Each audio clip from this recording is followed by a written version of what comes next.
Welcome to Fourth and Forever, the flagship show of Roundtable Sports Network. Join hosts Dan, Richie, and TD as they break down the latest news and storylines across the NFL, featuring game predictions, breakdowns, heated debates, live Patreon callers, and everything in between. Catch Fourth and Forever every weekday at 1 p.m. Eastern on the Roundtable Sports YouTube channel. Catch Fourth and Forever every weekday on the Roundtable Sports channel. As you're catching this Thursday's edition, great show today. We're going to be previewing the NFL Week 6 matchups, guys. As you're piling in, I got to tell you, it means the world to us that not only you are tapping in, spending an hour with us every single weekday, it would also mean the world to us if you hit that thumbs up sign for us. It's the easiest way to show love over here on this channel. And we would like for you to introduce yourself in the chat. Where are you tuning in from this morning? What corner of the globe are you tapping in from? What team are you representing? Do not be shy. I am talking to the lurkers in the building as well. Where are you tuning in from? Let us know. Richie, what's going on with you, man? How you doing? Life is good. Today was the first day where it feels like the fall here in New York. The temperature dropped big time. We're in the 50s right now. And yeah, so getting a little Football cold, weather, brother. Yeah, getting a little chilly over here in New York. But listen, man, the vibes are high. I went for, my walk yesterday to kind of rehash the Jets situation. But I'm excited for another week of football. We got a exciting NFC East game tonight. I'm actually going to the movies tonight, which I'm excited to see that new movie. That Tron? is good. Nah. Tron. What am I? That's what you're saying. What am I for? It's a ceiling man. I mean, I don't know. Full. I mean, I don't know. Full. Just mess with that. One battle after another. It's the war movie with Leo. Leonardo DiCaprio. Oh, yeah. Oh, dude. I might go see a movie tonight. Yeah, I heard it's really good. I didn't see it, obviously, but it's getting really good reviews. My dad saw it. He said it was crazy. He says it grips you from the moment it starts, and it's kind of just one of those movies that's just wild. And Leonardo DiCaprio, I mean, let's do it. I'm down for it. So that'll be out. That's what I'll be doing tonight with my boys. Good God. TD, what up with you, man? How you doing? I'm doing great. Another great day. I might have to check that out, Richie, for sure. It's been like the movies have been kind of like ghosts lately. Like, yeah, the movies have been awful in the theaters. Yeah, so I'm looking for a good one. But yeah, man, here we are. Time to get into some of these game predictions too. I'm excited about that. Let's get it. Let's have some fun. And real quick before we move on, because this has something to do with movies and football, that horror film, that was a football scary movie. I didn't see it, but apparently it was like one of the worst movies of all time. The reviews were brutal for it. A horror football movie. Well, I heard that as far as the marketing was concerned, it was a complete rug pull. Like they marketed it like it was a Jordan Peele movie. He just produced it.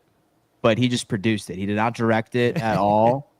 So people went and so hyped with the marketing. I mean, dude, as far as a cash grab, I suppose, congratulations. But damn. I mean, I'd be pretty pissed if I went out there and I spent all that time waiting for the movie. I did start watching this show on HBO Max called Task. Really good shit.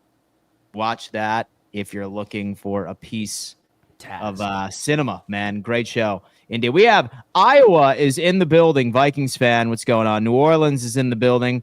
Who dat? Man, look at that. Saints, Spencer Rat-a-tat-tat. He's playing them damn Patriots this week. Miami is in the building. Lima, Peru. Go Jets. Max. Let's go, Max. Man, listen, who can beat Peru for most interesting place tapping in from? We're worldwide, and notice what fan Max is of. Right? He's the Jets, man. We have a Dolphins fan from Philadelphia. Chris, what is going on, my friend, man? Listen, we appreciate everybody and the variety of people that tune in from wherever they are.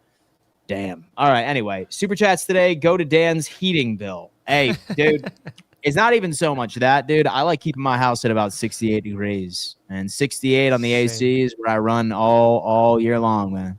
That's what it is. Sometimes I'll throw a hoodie on, say that I can't handle it after a while, but yeah, dude, I like it chilly up in here, man. I like it chilly. Anyway, all right, boys.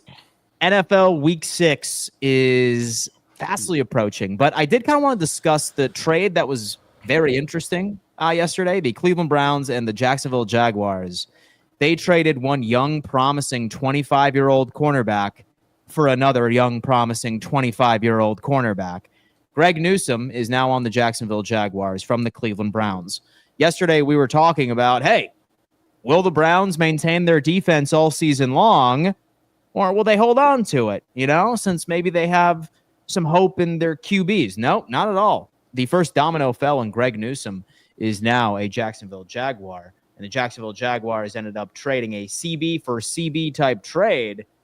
And that is where we are. I'm just double checking real fast. Tyson Campbell as well was sent over to the Cleveland Browns, who was very good.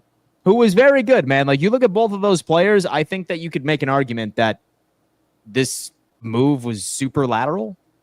Like, same exact thing, but sounds like the Jacksonville Jaguars are really doubling down on that ball-hawking defense they have over there. TD, thoughts on this trade? I'll go ahead and pull it up for a visual for anybody that likes. I already got it. You're good.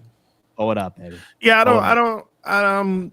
There's more to this. It has to be that we just don't know, and I think it might just be, one of them was looking for a contract, if I'm not mistaken. Greg Newsome, wasn't he? I think he was looking for his contract extension, and maybe the value, and maybe the conversations broke down, and maybe they say, hey, let's do a swap for swap, see if we can get the other guy at a good price. So there's something going on here.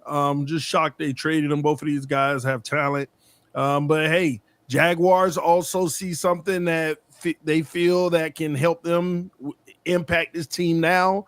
And they know the swap of picks and the swap of players.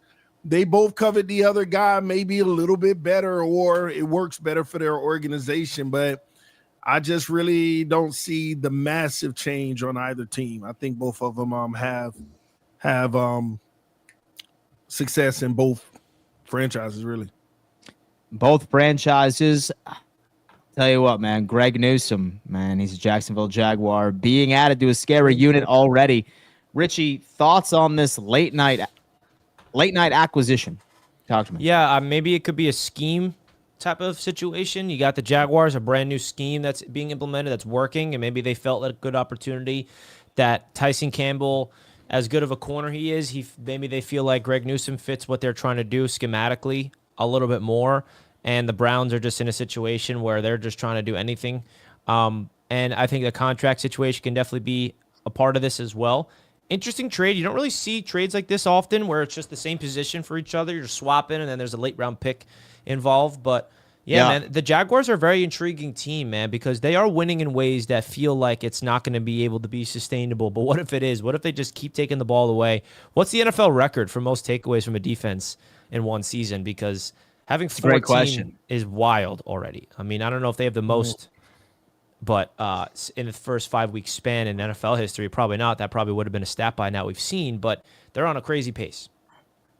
And so the Glazed would have been crazy if they were already the highest takeaway team within 5 weeks. I wish we can just ask I don't know. Ask anybody in the chat and they get it done. You know what I mean? I wish it could be I wonder what I wish there was an AI, something that we can create that's live, and I say out loud, hey, Roundtable AI, what is the last and then all of a sudden the screen it pops up while we're live. Hey, I just thought of an idea. Get out. Hey, maybe. Anybody want to help us develop that? Developers in the chat, let us know if you want to help develop a Roundtable Sports AI. Well, you know what? Right now, surprisingly enough, the interception percentage leader is Chicago, followed by Jacksonville at 5.1%. Chicago. It's been surprising a little bit of people this year. Guys, listen, I have been obsessed with this stat thing. So I ended up signing up for. Fun fact, Rich. So are you familiar with what DVOA is in the NFL as far as that statistic? Yeah, but break it down. Okay. So I do. That's so how you can really evaluate, I think, rankings the most. Yes. In my opinion. And you know what, my friend? Yesterday, you were battling your heart out, right about one specific quarterback of whether or not that he should be top 5 in the league. Well, let me tell you who the top 5 quarterbacks in the NFL are. DVOA. Number 1, Daniel Jones. Number 2, Sam Darnold. Hey. Oh. Number 3, Jared Goff. Number 4, Matthew Stafford. Number 5, Mac Jones. Now, what DVOA is. So you're telling me, Dan, this is feeding my narrative. That's what you're doing. It's okay. So in layman's terms, what it is, it measures a team and or a player by comparing success on every single play on a specific situation compared to the average player. Like how an average player would perform in that type play situation against that caliber of opponent, which I love about it, because a lot of people like EPA, but EPA doesn't show the quality of opponents. So DVOA, Daniel Jones and Sam Darnold are the best quarterbacks in the NFL for the first 5 Where's Drake May on there for TDs? for TD's sake? Drake May DVOA is 12th in the NFL. MVP. Yeah, we have Josh Allen's at 7. Great. We have Josh Allen at MVP. 7. You have Jaden Daniels at 8. Dak Prescott's at 9. Brock Purdy's at 11, and Drake May is at 12. Justin Fields. Oh my God, you want to know? It's not as bad. He's negative DVOA, which is not good. He's 21st in the NFL. Worst starting quarterback is Tyrod Taylor at 32nd. Boy. And our boy Geno Smith. What a rough year for Geno. Rough year for Geno, dude. So what does Sam got to do to prove like anything more to you guys? Dude, look. Keep it doing. Like the guy's balling, and my problem with the Sam thing, Dan, real quick, is that like I've obviously become a Sam Darnold whatever. So whenever I bring him up, I feel like the chat and you guys are like, oh, here go Richie with Sam, without actually like looking at what I'm talking about. I feel like that's the issue here. So one thing I find you're spoiling my next topic. I'm sorry, dude. I just got to go ahead and show you so like you can feed your narrative real fast. Here it is, dude. Tell me that's not true, though. Everyone's like, oh, here go Richie with Sam, without actually looking at what I'm talking about. Dude, it's not just he's saying literally the second best quarterback, meaning like when it comes into it, like it really dials into, all right, what's this play situation? Would an average player, right? Like what would an average player do here? If you ever see anybody in the negative percentage, that means that they are worse than the average player in that situation versus that opponent. And then when you look at the high guys, like with Daniel Jones at 40.8% DVOA is insane. So when you're saying that Jones is out there and he's just like getting lucky, he's not. He's performing way better than what the average player would against that caliber of competition already. It's wild stuff, man. It's eye-opening. You know who else is an underrated quarterback that is always at the top of these rankings that we never talk about is Jared Goff. Dude, Goff is so regularly. He's just so good. No one cares. He's so regularly slept on when it comes really into like this league. He's like one of those players where like you can put him in the top 5 and no one's going to trash you over it, but he's often not in people's top 5 because you just never think about him. You know? Yeah, like he should have been in the MVP conversation we had yesterday. Yeah. Shocking enough, Baker Mayfield is only slightly above average as far as DVOA. Interesting.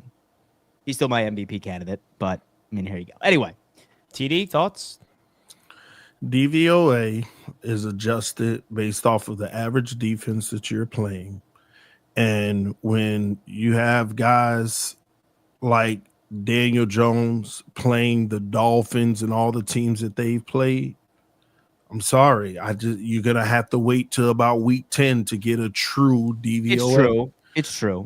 And so the averages, I mean, some teams, their hard schedule is about to come up. So I'm not knocking it, though. That's still impressive of a DVOA regardless. But more of a sample size. Anybody that's in the plus for DVOA is playing above expected. Oh, yeah. So that's the but 40% is off the charts. So I guess we'll just go week by week and see how that continues to transform overall. But good stuff, Danny Dimes. Yeah. And so with Tua, surprisingly, is only slightly below average. Which is not good. And that's it. And here's the thing. DVOA is a true reflection of any bit of carryability. Yeah. You're going over and beyond what is expected of you and based off of your peers, the average of your peers. So again, Colts, I ain't knocking it, but when you play the Dolphins, you play the Titans, you play the Raiders, not Ravens. I mean, we expect you to go over on the DVOA, but the larger that sample size gets, the more true it'll be. And we'll see if he starts coming down or if it stays high. I know, man. Dude, I'm telling you what, I am obsessed with this site. Like, so many Bills fans are like, oh my God, dude, we can't get any pressure, right? And like, we're like the number one team in pressure percentage. We just, it's crazy. It's crazy, man. Sometimes the eye test fails you. Yeah, I ain't it's crazy. It's crazy stuff. It's crazy stuff out there. But anyway, dude, we get to watch Jackson Dart on prime time this evening, boys. We get to watch Jackson Dart in what prime a time to be alive. The Giants. What a time to be alive. I'm not lying to you, boys. I am rooting for the young man. I really, really am, dude. I would love to see him go out there and hand Philadelphia their second loss. I don't think it's going to happen. I think this provides probably the largest test that he has ever faced in his football career. I think Philadelphia is going to be hungry. I think Philadelphia is going to be upset over their loss last week. And I think it's going to be a bloodbath for the New York Giants this evening. I feel like that they are just so overmatched. It's crazy. I want to see Saquon Barkley get going, right? Because what an underwhelming season so far from him.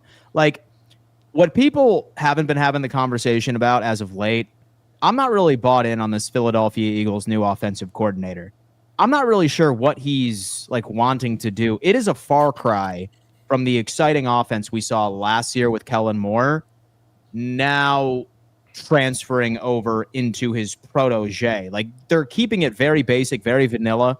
It's one of the most boring offenses I've ever seen, where you're almost ignoring your two best players on the team at the skill positions, at least, with Saquon and also A.J. Brown with very few targets. I still think Philadelphia wins this one. It's hard for me to see a rookie quarterback in his third start be able to have many wins against this defense.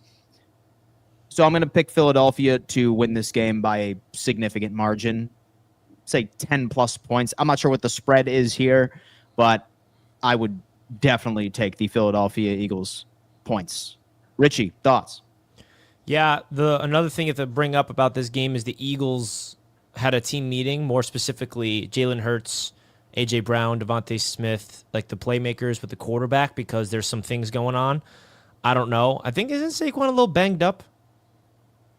I think he's banged up. I think he's probably going to play, but he's was not like practicing fully, so he's a little nicked up. He only had limited sample size last week, so there's something there going on. And there's some rumors about A.J. Brown, Devontae Smith not being happy with the roles. So, hey, man, there's something going on with that team. I still think the Eagles are going to win. The Giants, they had a nice little cute win against the Chargers, but the fact that they looked that bad and turned the ball over 5 straight times against the Saints, you can only imagine the types of plays that they're going to fumble tonight against a really good defense. So give me the Eagles, but you never know. Maybe they'll make it competitive and Jackson Dart will impress some people. So I hate to nerd out right now, but like this is definitely a nice tidbit here, right? So the Philadelphia Eagles are 15th in the NFL for offensive DVOA at just 15.7%, which is odd. 19.7%. And then when you end up going into defense, Hurts or the offense.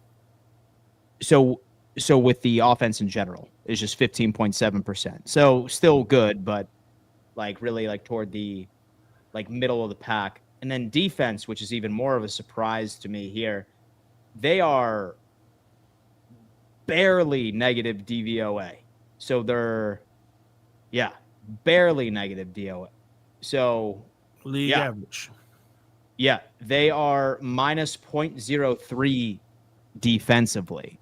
So not nearly dominating as much as they were last year, which is kind of weird to think about. Interesting. But thoughts on this game, TD? Philly rolls. Philly takes care of business. We haven't talked about this enough, but Jackson Dart. His stock fell. We talked about that first game. He didn't contribute to losing the game. He helped his team win. And he wasn't elite or anything like that. He was just good. He did his job and he did it well. But he regressed. That Saints game, that's just not good. That's not good enough. And the problem I have with it was the Saints. That's one where you're supposed to see what I was expecting from Dart is to pick up where he left off and build some momentum with a weaker opponent. And he didn't do that. He regressed through 2 interceptions to hurt his team in that game. So here we are. Now you got a huge test. And I'm going to be honest with you. He got to show something. He can't go out there throwing 2 picks again. He can't go out there having a bad game, regardless of it being the Eagles, because, hey, that's two in a row. That would be 2 in a row. What are we doing here? Hey, we're supposed to be headed the other way.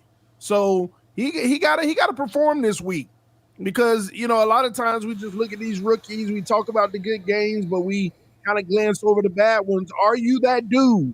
You started out on fire a little bit, but now things are simmering off. You got to pick that back up. The Giants need it. They need hope for the future. They need a promising young star, and he got to show that he's it. So you need a big-time win. Just like you saw Drake May against Buffalo, what he was able to do, you need that type of play from a guy like Jackson Dart. So here we are. This game is important for him, and he needs to perform. Jackson Dart. And you know what? We're not going to be covering the Jets and the Broncos game in London. We covered that on the AFC East Roundtable this past Wednesday. Highly recommend you go check out that show for all of your AFC East predictions, previews, etc. But the next game, which I'm actually super excited to unpack, second best quarterback in the NFL, DVOA, Sam Darnold, is going to Duval. This is going to be a good game. It's a good game, yeah. He's facing off against the Jacksonville Jaguars right there, man. And what you know time what? Is this game? It is a 1 o'clock. Nice. It is a 1 o'clock matchup after on Jets Sunday. Win, after London, they get to watch. I don't know, dude. I don't know why. What fools are lined up on Sunday Night Football? Because this smells like a Sunday Night Football matchup that they totally missed out on. Lions Chiefs. Oh, never mind. Spoke way too soon. Anyway, one thing I will say is that, oh man, I don't know what to say, dude. I don't know what to say about this one, man. I have a gut feeling.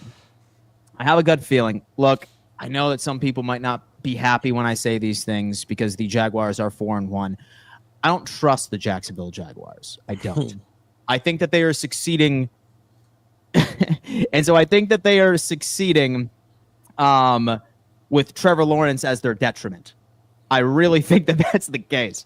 And he's going up against a really good defense right now. The Seattle Seahawks defense, that's the story right there. I know their offense has been really taking strides and doing better than a lot of people anticipated, and they're operating very well. But Seattle Seahawks defense, at least statistically, is a better overall unit than Jacksonville brings to the table. Obviously, Jacksonville takes the football away more often, but as far as a suffocating game plan, I think this is going to be the biggest test for Trevor Lawrence and Liam Cohen all season. I got the Seahawks winning this one, dude. I have the Seahawks winning this one. I don't like the matchups. I'm interested if Greg Newsome is going to play on Sunday. I don't see why he wouldn't. Maybe a small snap percentage, perhaps, and that adds into it. As long as Sam can protect the football, and Richie probably knows this. How many interceptions does Sam have so far this year? 3. Okay, look at that. I knew he knew that. I knew he would know that. Yeah, 3 more than Justin Fields. as long as he ultimately ends up protecting the football, which I think that he will, I think the Seattle Seahawks team wins pretty convincingly. Richie, thoughts? Yeah, one thing I'll say about Seattle's defense, on your point, is they did let Baker Mayfield and that offense put up 38 on them.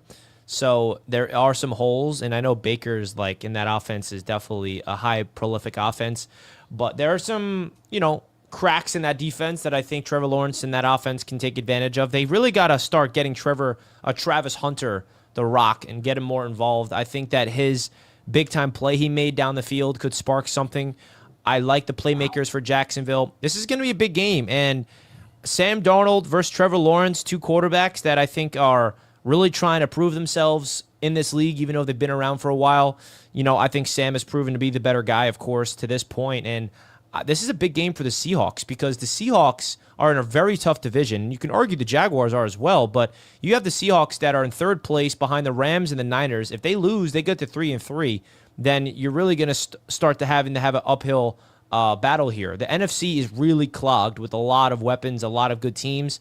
I think that the Sam Darnold-led offense is going to have a big test against this Jacksonville Jaguars defense that likes to take the ball away. The Jaguars won that game because of that pick six by Devin Lloyd. Just completely fooled Mahomes by pretending like you're blitzing up the middle at the goal line, bailing, and then jumping a slant over the middle. I mean, Mahomes threw that rock seeing somebody wide open on a slant over the middle. Didn't even see Devin Lloyd just come out of nowhere. That's what great defenses do, man. You absolutely just confuse quarterbacks. You don't know where they're coming from.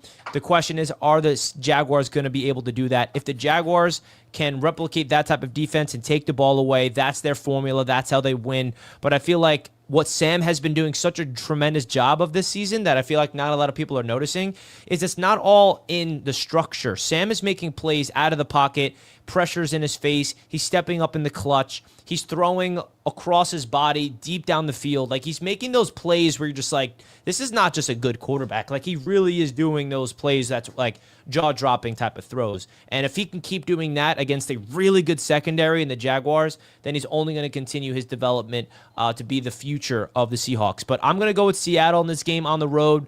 I feel like the 5-1 Jaguar. If the Jaguars win and they get to 5-1, we got to really have to have a conversation about them. But give me the Seattle Seahawks on the road, getting a big win. What about you, TD? Yeah, I don't trust this game for Seattle because they have to travel all the way across the country. It's going to be tough though because Seattle can put up points, they can score. They're a good team overall. But my thing is when they play other well-rounded competition, it's like a slugfest. It's match for match. And being on the road in this, I don't like it. I really don't like it for them. And man, this one's a tough one. I'm gonna have to go with Jacksonville. I think they pick up where they left off. They're on a high after beating the Chiefs and 4-1, feeling like, hey man, we can win the conference even. They're on a high right now. And I think that they're starting to get Travis Hunter involved a little more. They're realizing, hey man, get the ball in his hands real quick and he can make some plays and make some moves. And he's starting to become Trevor's security blanket when you watch that game. When Trevor was in trouble, he got him the football and it worked out for him. Jacksonville also, they're pretty good on defense as well. Any given week. Again, I'm not ruling Seattle out in this game. They know how to put up points. They are in every game, if not blowing teams out like the Saints. I'm going to go with the home team in this because it's hard for me to pick, and I'm going to take that advantage in a close game, being at home, crowd, and that's one that I definitely got to watch, though. That'll be a good game. That is the one, man. The Jacksonville Jaguars and the Seattle Seahawks, folks. Let us know your thoughts. 317 of you in here rocking with us right now. 158 on YouTube, 159 on X. Guys, do us a favor. Hit that thumbs up sign for us. It's the easiest way to help. We want to grow our community as much as humanly possible because the show is nothing without the chat, man. We like being able to see what's on your mind. Please sound off in the comments and let us know. Who do you got in this matchup, the Jaguars or the Seattle Seahawks? That much I am interested in. Moving on. How about this damn matchup right here, brother? How about this damn matchup right here? The LA Rams, Baltimore Ravens. Good God. By the way, so did you all see that the DM exchange between Lamar Jackson and a fan? I did, yeah. You saw that, right? I didn't. Oh, yeah. TD don't see nothing. Yeah. Some fan was trolling Lamar in the DMs and Like, he responded and he was just like, dude, like, what's wrong with you and stuff like that. Like, exposed the guy. He brought the receipts and stuff along those lines. But he did say something interesting where, like, he was just like, yeah, you're right. And so the x-rays are going to lie about my hamstring. You don't use x-rays to look at soft tissue injuries. Like, that's MRI. Like, that's not an x-ray. So maybe we shouldn't be focusing a lot on semantics here. Maybe that's what he meant, et cetera, et cetera. But he was clearly frustrated. He exposed that young man that was in his DMs, right? But I don't know, man. Let's assume that Lamar Jackson is not playing. We got Cooper Rush out there. Do the Ravens have any shot in the world to beat the LA Rams this weekend? Rich, thoughts on this, man? Can Baltimore pull off a victory against LA without their quarterback? I can't believe how bad the Ravens are without Lamar. It really is crazy. It really shows you why he was the MVP those 2 years in a row. I have no confidence in Baltimore, especially the Rams going off a tough loss, which, by the way, they are well rested. Thursday Night Football is when they played, so they're going to be able to adjust to traveling to the East Coast. I got the Rams in this game. The Rams are really good, dude. And this was what I wanted to highlight to you guys, and I guess it's good to save for now that we're talking about the Rams. You talk about records being broken. Puka Nacua has broke a record having the most catches through the first 5 games in NFL history. That's another player that nobody talks about. You think, list your top 5 wide receivers, and I feel like you ask the casual fan, no one's putting Puka in there. But when is the time to put him in there? What more does he have to do? Because he has been the best productive wide receiver this season statistically. Yeah, he carrying a quarterback, so yeah. Yeah, like, this guy is unbelievable. So this is like NFL record type of stuff. Like, when you think about your top 5 rankings, is Puka in there now? Today? I would tip the nod. I would tip the nod in the top 5 at this point. I'm probably still right there on the cusp of 5, but yeah. He's done it. The receptions are crazy. How the receptions happen. He's all over the field. He takes over games. You can't stop him. That's what it's about. What a lot of people, they love the one-handed stuff. They love the, jumping in the air stuff. But Puka Nacua is a sound wide receiver who, he does it too. The diving catches and all of that stuff. The guy he's just a guaranteed hands. That's what I call him, Mr. Guaranteed Hands. So, yeah, I mean, at this point, yeah, you got to put him in that conversation. So he's got 52 catches. Mm-hmm. Guess how many catches the next wide receiver has? 35, leading? Probably. Exactly, 35. Yeah. And let's do a quiz, because I bet you neither of you guys are going to get this one right. Who is second in the entire NFL in receptions, and it's not a wide receiver? Ooh. Second. Is it H.A.? I'm just wondering. Second in even catches. Close on this list. H.A.'s 19th. So is it? So we can extend this game. There's 2 players that are non-wide receivers that are in between Puka at 1 and Amon-Ra St. Brown, who has the 4th most catches. But there's 2 players in between Puka and Amon-Ra that are not wide receivers. Let's go Bijan Robinson. No. Interesting. Cook? No. At least give it a hint, Richie. Or no. Yo, what about Kyron Williams? Nah, dude. Kyron's not even close. These guys are not even on the top 20 you're listing. Damn. Second interception. Is it a running back? One of them's a running back. One of them is a tight end. Oh, a Tyler Warren. Nope. Gosh. Now, I know this because I have him in fantasy, and I'm, cooking with him. Not in our league, but in my other league. Yeah, you got me. And it's funny, though. I drafted this tight end to be my backup, and now I'm, starting him as my flex because he's that good. He's the quietest, best tight end in football. No one's thinking about it. Waller ain't played enough. Ferguson. Yes. Ferguson. See, TD don't even know what team he's on when you say Ferguson. He's on the Cowboys. He's on the Cowboys. He's the Cowboys tight end 1, and he is 41 catches so far this season with 272 yards and 3 touchdowns. He's having a fantastic year. He's been the best tight end in football from a fantasy football perspective. And now who's the running back who has 39 catches? I'll give you a hint. He was at one point known as the best running back in football for years in a row. Derrick Henry? Saquon. Jonathan Taylor. Etienne? No. Etienne never was thought about as the CMC. best. McCaffrey? Yes, Christian CMC. McCaffrey. Oh. So I wonder. That game lasted a little too long. They threw to him a lot. So I noticed 2 trends with that, right? Like Ferguson's getting a lot of targets. I wonder if that's going to remain consistent once CeeDee Lamb is back.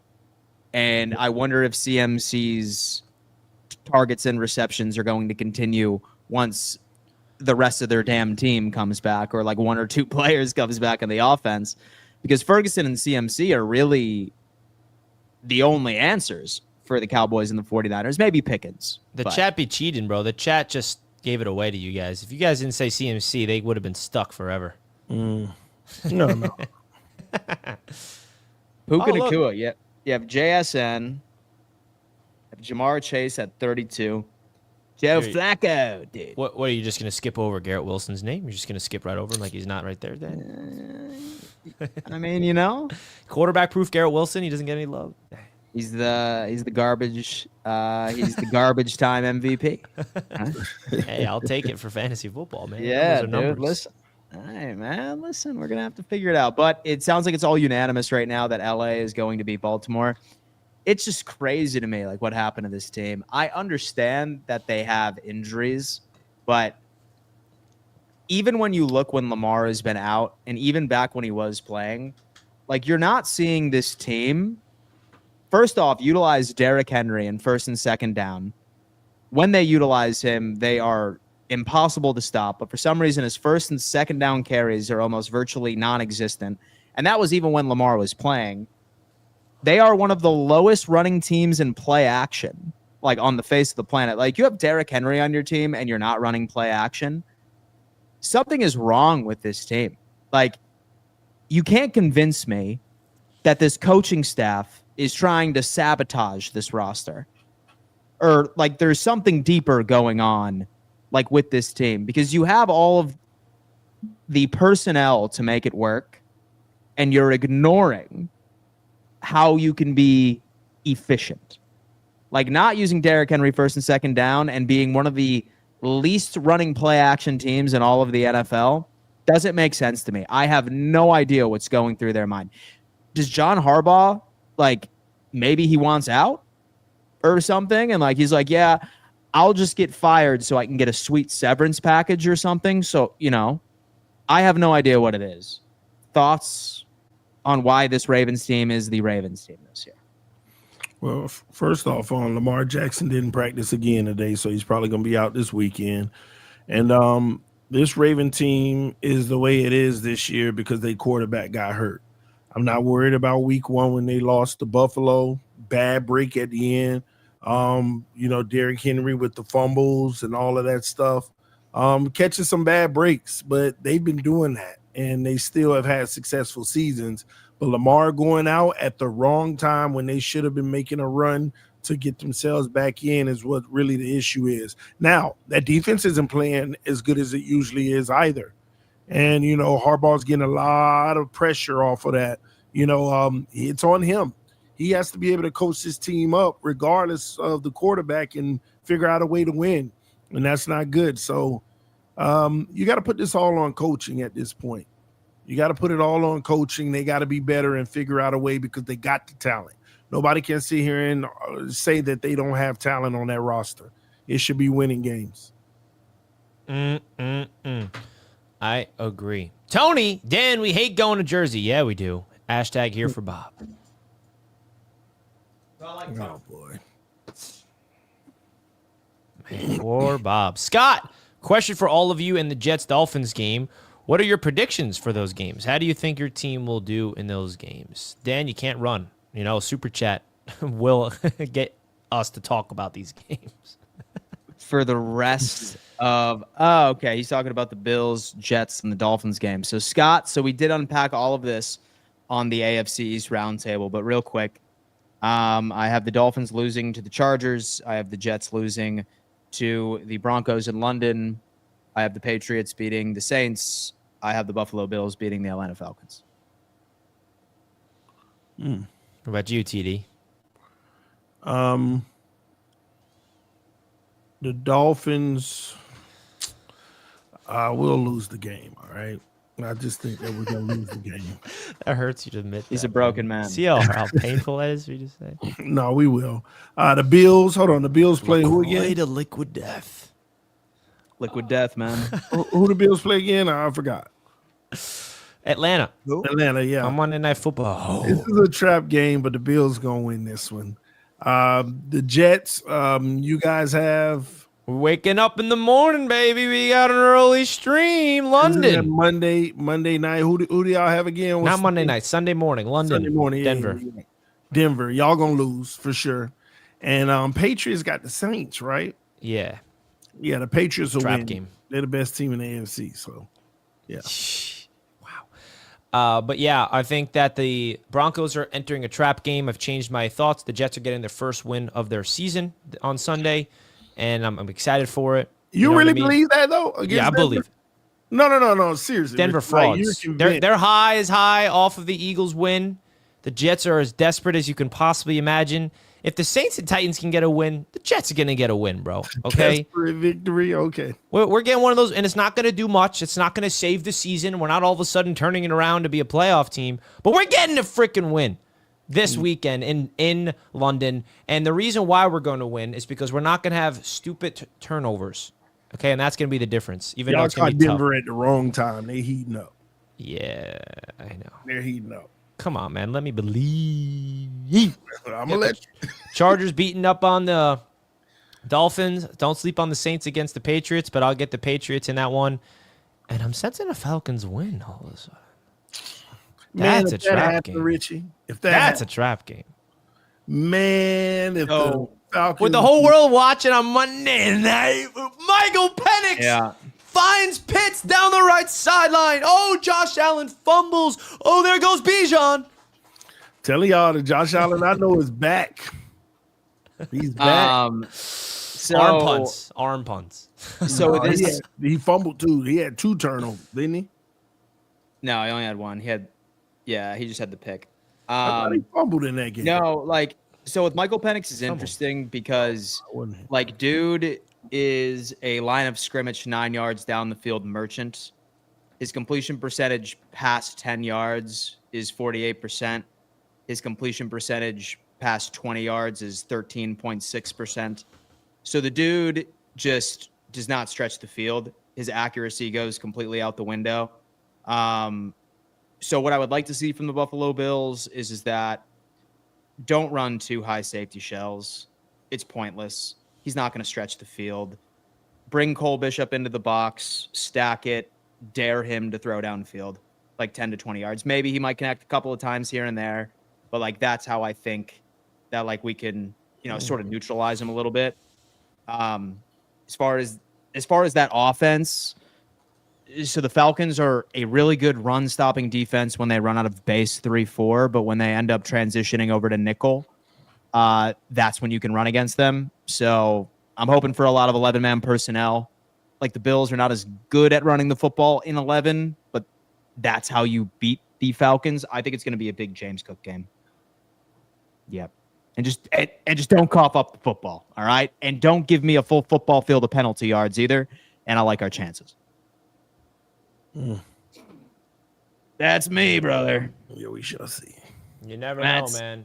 Yeah, dude, listen, man, we've seen some crazy stuff so far. Nothing makes sense this year. But you know what? It's great because you can see the success of all of our divisional roundtables, right? Most of the shows are still competitive enough where we still see a lot of views and fan bases haven't dropped off. I hope that it remains this consistent, right? Yeah. NFC North, AFC South, most Bears fans haven't given up yet. And so they won back-to-back. Maybe they might even beat the Washington Commanders. I don't know. We're going to save that for a little later. Anyway, let's go ahead and move on here. Let's talk about Indianapolis Colts and the Arizona Cardinals. The Cardinals. Man, you know what? I saw something pretty intriguing. And granted, it was from a social media team of some major sports book where they ended up putting players that could most likely will be traded, likely, possibly. And Kyler Murray was on the possibly slide, saying that Kyler Murray could be shipped off somewhere. I don't know if that's the case, but it's pretty clear that the Arizona Cardinals, after a hot start at 2-0, they have fallen 2-3 and going into Indianapolis, and perhaps one of the hottest teams in the NFL. Shout out to TD for calling it how it was after week 1. Like, this might be the best team in the NFL. Who damn knows? But can Arizona get it right? Do they have a snowball's chance in hell at beating the red-hot Indianapolis Colts? TD. No. Arizona, listen, this isn't a division rival. You know how those things go back and forth. This is a team that just lost to the Tennessee Titans, which Tennessee isn't a great team, and they almost gave it to you, but you gave it back. The Colts are on fire right now. They're inspired. They're starting to feel like they're better than everybody, and that's a dangerous thing. Jonathan Taylor, Daniel Dimes doing his thing. This might actually even be a lopsided victory. This might be a blowout. And Arizona's going to start selling everything at that point, because when you look at their opponents after that, man, they got a little bit of a gauntlet, division rivals and things like that. So Colts going to roll in this one. They're going to pick up where they left off. I see no slowdown from them. Arizona's a troubled team, just like many of them. Now, they have 2 wins, but they beat a depleted 40. No, they lost to the 49ers too. I didn't know that. They actually beat the Saints and they beat the Panthers. They beat the Saints and the Panthers, and those are 2 bad teams. So, yeah, they're in trouble, man. Damn. What do you think, Rich? I am pissed off with these Cardinals. I should still be alive in my survival pool. And now this is my least favorite team. But hey, what if they come out there and pull off this win? Like, who have the Colts beat? That's impressive. The Indianapolis, the Miami Dolphins. See, you hate Richie. I'm trying to tell you, man. Keep hating on what, bro? That does not answer the question. Who have the Colts beat? And you're like, wow, man. All right, let me just remind you who they beaten. The Raiders. The Broncos. The Titans, and they lost. They beat the Broncos because of that fluky field goal. They probably should have lost that game, to be honest. They beat them. But, yeah, like, they don't really have one of those wins that, the Broncos are a good team, obviously, even though they're going down this weekend. But as good as the Colts have been this year, I still need to see more before I really start, like, actually believing in them to be a threat in the playoffs or anything. Mm-hmm. I think that this could be a trap game for the Colts. The Cardinals were playing good football, and they collapsed in the fourth quarter. And I think that you never know, but who am I kidding, man? The Cardinals will figure out a way to lose because they're just that bad right now. And Gannon got fined $100,000 for hitting his own player. I mean, can it get worse than that? So give me the Colts in this game, but I think it'll be competitive. Dan the Man Mitchell. Damn, man. Dude, you know what? Funny enough, dude, like, no one talks about this Colts defense enough. Like, people are all high on the Seahawks. Everyone's all high on the Jacksonville Jaguars right now. But if you're genuinely talking about a top 3 pound-for-pound defense that nobody is talking about, and they should, it's the Indianapolis Colts. Man, They are deadly in the secondary. Like, with that Charvarius Ward pickup has really been paying its dividends. You have Kenny Moore is perhaps one of the best slot corners in the game. Same thing with pass rush. Like, this team gets it done, and that brand new defensive coordinator has really turned a leaf on this. That's going to be the biggest factor of this game. I think that Arizona still has a hard time getting to the quarterback. You have Daniel Jones out there playing at an all-time level. I have a really good feeling that Indianapolis may very well hold Arizona to like 10 points on Sunday. I think that Indy will put up about 30. I'm going to go 33-10. It's going to be one of those games. Yeah. I think the train continues to roll. They're 5th in points allowed, least points allowed. Yeah.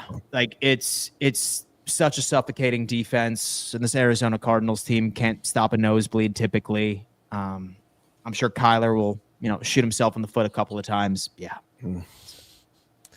Ouch. Poor Kyler. Poor Cardinals. Poor Cardinals, man. That's what it is. But hey, you know what? Maybe you think Kyler goes nuclear on Sunday. Maybe you think he's going to well exceed his rushing yards, well exceed his passing yards. And maybe you think Marvin Harrison Jr. is going to cook Javarius Ward all day. I'll tell you what, you could actually put your money where your mouth is on that over on Sleeper Picks. It's a very simple process. All you do is you just pick anywhere between 2 to 6 players. If you accurately project all of your selections, more or less of their stat line, and you get them all right, then you can see returns up to 1,000x. They even have a flex option where if you have a 5-leg parlay, you can only get about 4 right, and you still end up getting a small payout in case you're looking for that insurance policy. It's addicting. It is an addicting process over on Sleeper Picks. And get this, just for signing up today, guys, you are getting $20 for free. Free. And say that you do decide to put in a deposit, they are matching it up to 100%, all the way up to $100.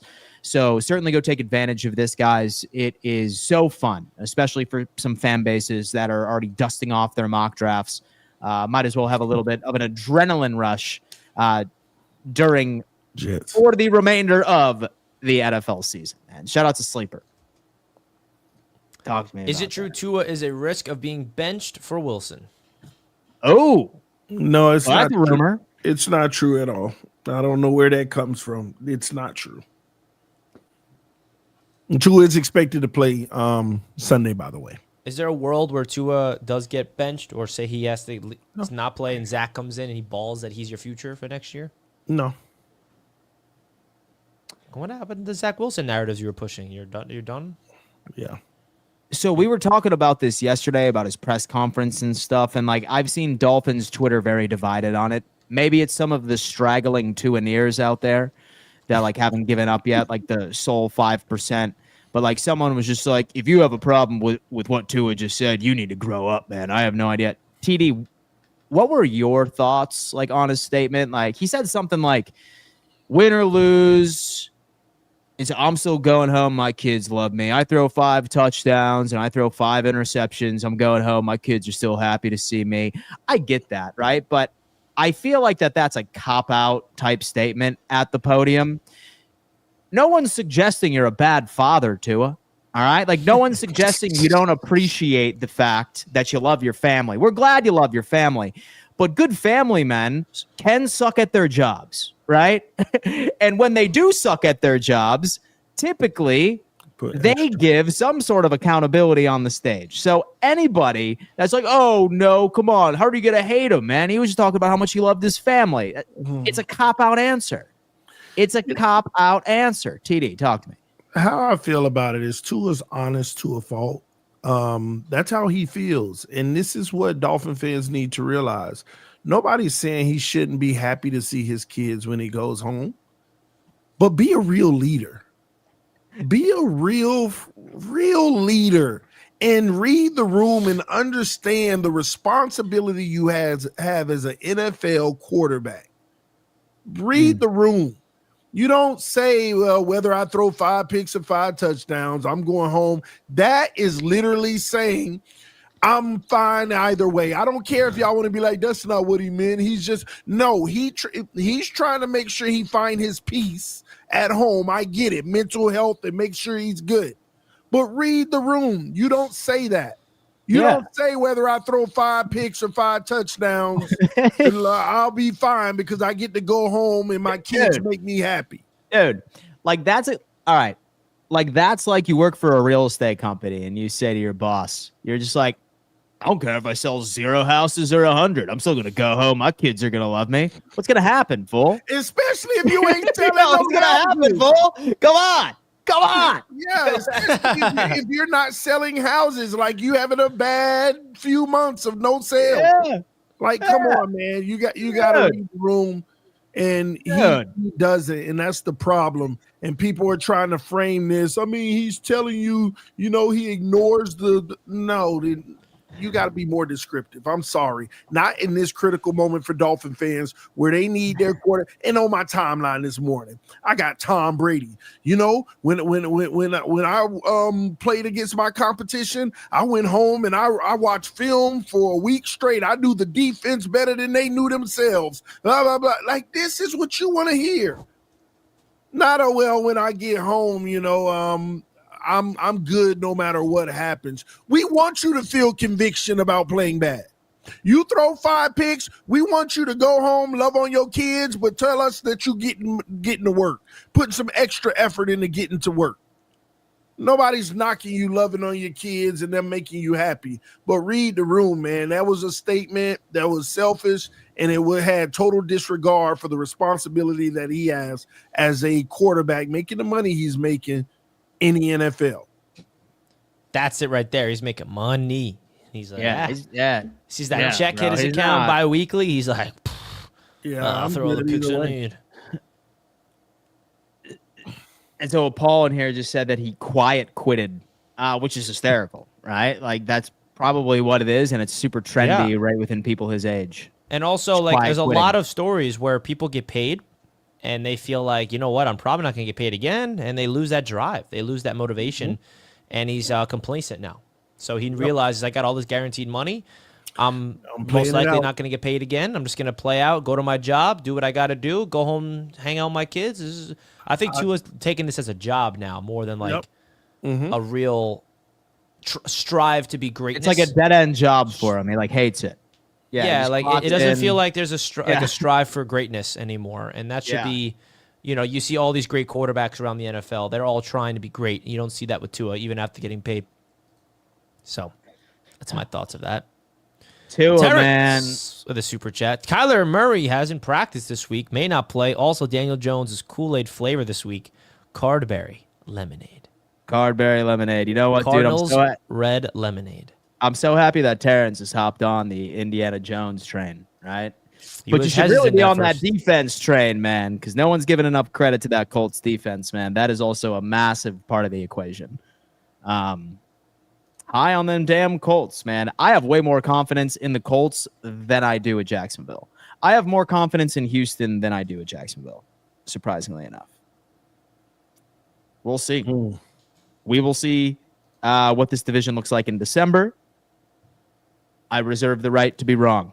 All right. Anyway, let's move on here. Patreon. Let's bring in Lino. Come on. What's up, Lino? Hey, what's going on, fellas? What's up, man? How you doing? Oh, nothing much. Chilling. You know what I mean? Trying to enjoy the day. You know what I mean? Thought I had something for TD, but then I don't, because, you know, I realized whenever Richie brought up the fact that y'all should have like an AI or something like that, like to give y'all some real stats and stuff like that, TD would be out of a job, you know what I mean? Because all them lies he be spewing, you know what I mean? It would counter him, so he would be out of job. So you don't want to do that, Richie. You don't want to do that at all. That's true. Everything TD says, this trap game, a quick like corrector on him. Easily, you know what I mean? So,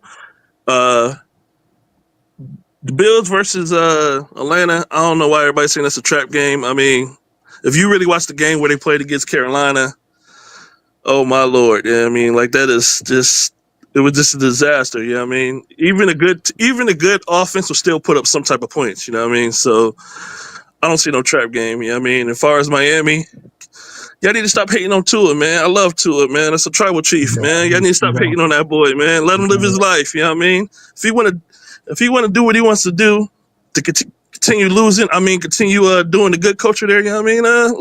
Let the man live. Plus, I thought in the offseason, whenever TD said, with a healthy Tua, man, we definitely gonna be able to go to the playoffs. I mean, that aged pretty well, you know what I mean? So keep it up, Miami, doing what y'all doing, man. We love what y'all doing. They say don't kick a man while he's down, but they say nothing about we can't stump y'all. So keep doing what y'all doing, Miami. We love it. Thanks for the call, Lino. What do you got to say to that, TD? Man, Lino, you know, Lino been disappearing. You know, he been faint out here, but he's showing up. He's back to showing up.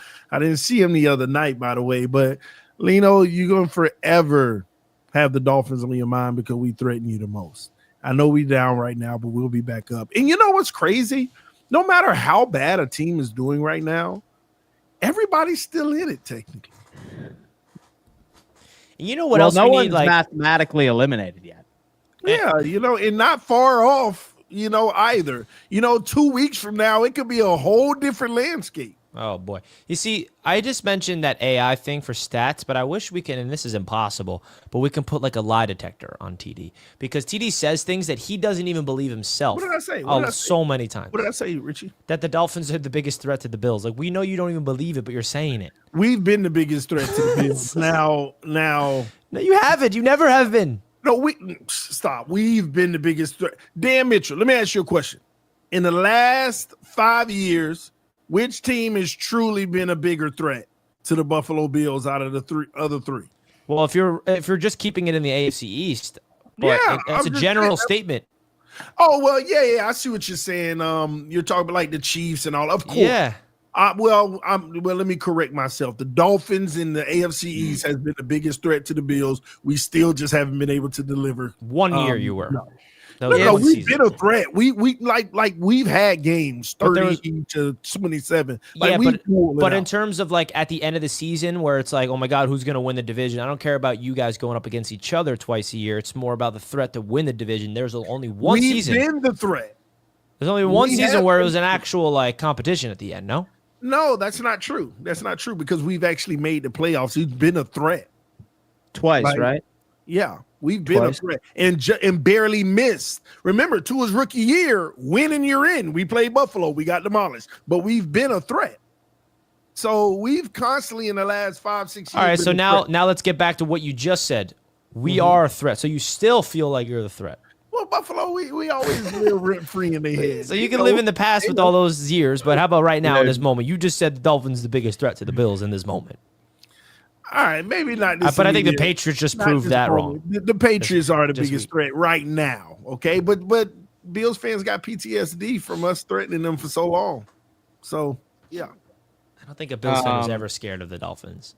No, As far as record is concerned, I think the Pats probably have the best record against the Bills for the past 5 years.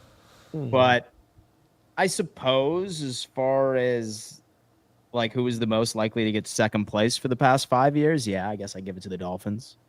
But it's not like that. Like you guys have had a lot of success head to head.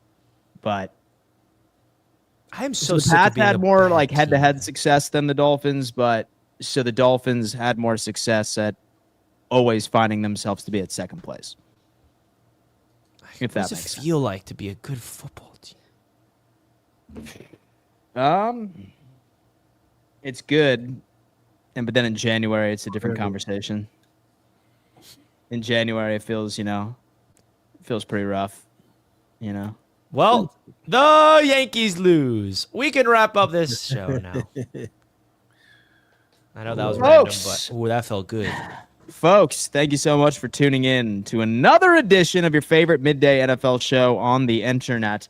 We are wrapping the show up with 411 of you in here rocking with us, 178 of you on YouTube. Guys, if any of you tuned in to the replay of this show, we kindly ask, man, hit that bell notification sign because we would love for you to join us live. Man, listen, this is where we engage with the chat. We talk about a bunch of topics, and the live experience far and exceeds the replay version. So certainly go check that out. TD, what do you got for the people? Well, yeah, man. Let's get into the game tonight. I'll probably be streaming that and having some fun, just enjoying some Thursday night football. Thank you, everybody, for tuning in. Tomorrow, Dan is rocking and rolling on the solo, and we'll see you all next week. Good luck to everybody's team that's watching, and we'll know more coming into Monday. Love y'all. Hell yeah. Richie, what do you got? I am excited for tonight's game and excited for football this weekend. So make sure you guys stay tuned for always giving you guys all the latest content here across Roundtable Sports. I'll see you guys later. Love you guys as always. We out. Hey, folks, thank you so much, and we'll see you tomorrow. Same time, same place. Peace. We out.